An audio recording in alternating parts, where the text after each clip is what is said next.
హైదరాబాద్ లో free launch పేరుతో మరో ఘరానా మోసం వెలుగులోకి వచ్చింది. అద్భుతమైన ఆఫర్ అంటూ కొల్లూరులో విల్లాల అమ్మకం అంటూ 100 కోట్లు వసూలు చేసింది జిఎస్ఆర్ ఇన్ఫ్రా గ్రూప్. భూమి లేకుండానే విల్లాలు నిర్మించి ఇస్తామంటూ కస్టమర్లను నిండా ముంచేసింది. దీంతో బాధితులు సంస్థ నిర్వాహకుడు శ్రీనివాసరావుపై ఫిర్యాదు చేశారు. సిసిఎస్ లో కేసు కూడా నమోదైంది. తమకు న్యాయం చేయాలంటూ బాధితులు ఆందోళనకు దిగుతున్నారు.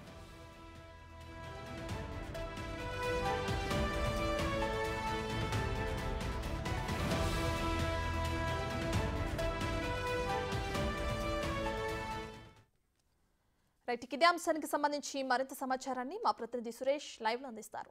రైట్ సురేష్, హైదరాబాద్ లో జిఎస్ఆర్ ఇన్ఫ్రా గ్రూప్ అనే ఒక సంస్థ కస్టమర్లను ఏ విధంగా నిండా ముంచేస్తుందో మనం చూస్తున్నాం. సుమారు 100 కోట్లు అంటే ఎంతవరకు వసూలు చేశారో వాళ్ళ దగ్గర నుంచి కూడా అర్థమవుతుంది.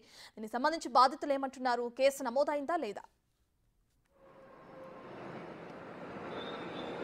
రియల్ ఎస్టేట్ మోసాలపైన పోలీసులు ఎంత అప్రమత్తంగా ఉండాలని చెప్పినప్పటికీ కూడా సామాన్య మధ్యతరగతి ప్రజలందరూ మోసపోతూనే ఉన్నారు. పోలీస్ స్టేషన్లకి క్యూ కడుతున్నారు. అనేక రియల్ ఎస్టేట్ సంస్థలు చివారు ప్రాంతాల్లో గేటెడ్ కమ్యూనిటీ విల్లాల పేరుతో ఐరీస్ అపార్ట్మెంట్లు కట్టిస్తామని చెప్పేసి ముందుగానే ఎలాంటి ల్యాండ్ పొజిషన్ లేకుండానే ఆన్లైన్ ప్రకటనలు వేరే ల్యాండ్ ఎక్కడైతే నిర్మాణాలు జరుగుతుంటే వాటిని చూయించేసి గుడ్డిగా డబ్బులు కట్టించేసుకొని వారికి నిండా ముంచేస్తున్నారు. అందులో భాగంగానే జిఎస్ఆర్ ఇన్ఫ్రాకు సంబంధించిన మోసం వెలుగులోకి వచ్చింది. దీనిపైన బాధితులు సిసిఎస్లో ఫిర్యాదు చేశారు. సిసిఎస్లో పోలీసులు కేసు నమోదు చేసి దర్యాప్తు చేస్తున్నారు. దాదాపు 50 నుంచి 100 కోట్ల వరకు కూడా డబ్బులు వసూలు చేసి ఎక్కడా కూడా భూమికి సంబంధించిన లొకేషన్ కానీ ఎలాంటిది లేకుండానే దాదాపు 100 కోట్ల రూపాయలని వసూలు చేసి కస్టమర్లందరినీ కూడా చీటింగ్ చేసినట్టు గుర్తించడం జరిగింది.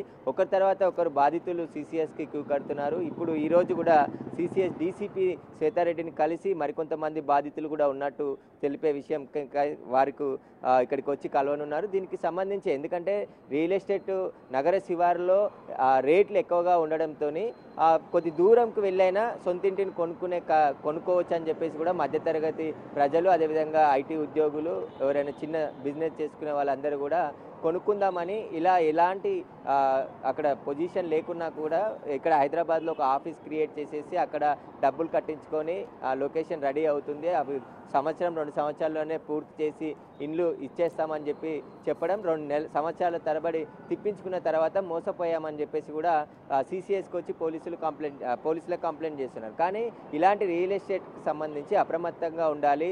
ఆ లొకేషన్ చూడాలి, ఆ ల్యాండ్ వాళ్ళదే కాదా అనేది తెలుసుకోవాలి. రేరా అప్రూవల్ ఉందా, రేరాలో పర్మిషన్ తీసుకొని ఉన్నారా లేదా, వీటన్నిటికి సంబంధించి పూర్తిగా విజిట్ చేసిన తర్వాత నమ్మకం కలిగిన తర్వాతనే డబ్బులు కట్టాలని చెప్పేసి పోలీసులు చాలాసార్లు అవగాహన కార్యక్రమాలు చేస్తున్నప్పటికీ కూడా ఇలా డబ్బులు కట్టి మోసపోతున్న బాధితుల సంఖ్య పెరిగిపోతూ ఉంది. ఇప్పటికే మనం సాహితీ ఇన్ఫ్రా చూడొచ్చు. అలాంటి రియల్ ఎస్టేట్ కంపెనీలు చాలా వరకు మోసం చేశాయి. అదైతే 2,000 కోట్ల రూపాయలని వసూలు చేసి ఎక్కడా కూడా ఇప్పటివరకు బాధితులకి ఇండ్లు కట్టివ్వలేదు. వాటికి చీటింగ్ కేసు నడుస్తూనే ఉంది. మళ్ళీ కొత్తగా జిఎస్ఆర్ ఇన్ఫ్రా పేరుతో శ్రీనివాసరావు అనే వ్యక్తి 100 కోట్ల రూపాయలు వసూలు చేసి ప్రజల్ని మోసం చేసినట్టు బాధితులు పోలీస్ స్టేషన్లో ఫిర్యాదు చేశారు. కాబట్టి ఇప్పుడు కేసు నమోదు చేసి దర్యాప్తు చేస్తారు. ఇంకా ఎవరైనా బాధితులు ఉంటే సిసిఎస్కి వచ్చి ఫిర్యాదు చేయవచ్చు అని చెప్తున్నారు. కానీ ఇలాంటి రియల్ ఎస్టేట్ మోసాల పట్ల చాలా జాగ్రత్తగా ఉండాలి.